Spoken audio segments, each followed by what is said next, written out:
po pong chance na mag-waterproofing sa labas dahil meron po kayong katabi or iisa lang po kayo ng wall parang sa mga row houses.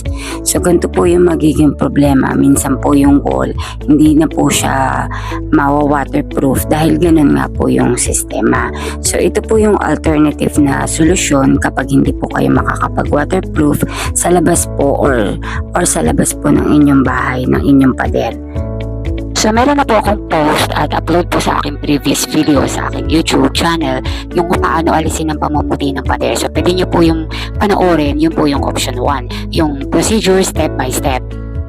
So ito naman po yung option 2 na medyo mas may presyo yung procedure po nito dahil yung gagamitin po na product ay mas mahal po kumpara dun sa option 1 na itinuro ko dun, in-upload ko sa una kong video. So, step 1, kahit makinis na yung pader, kailangan lihain mo pa rin siya para kumawit po yung i-apply mo po na product sa kanya.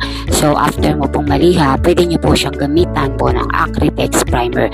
So, ang ginagamit pong panghalo sa mga Acrytex Primer ay Acrytex Reducer. Pero kung nagtitipid at budget meal, pwede pong gumamit ng lacquer thinner na panghalo sa mga Acrytex Primer.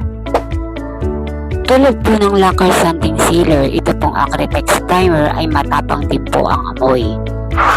So after po pahiran ng Acrytex Primer, pwede nyo na po siyang i-coating po ng flat latex or flat latex na pangbato. So yun po yung mga ginagamit para sa wall na pang first coating.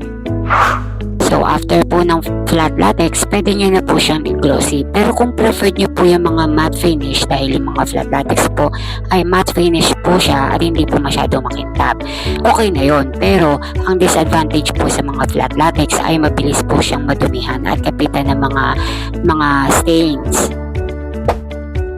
Kung ayaw mo na mabilis madumihan at mahirap i-maintain, i-semi-gloss mo na lang siya or glossy paint kung ano po yung preferred nyo po or desired nyo pong kulay.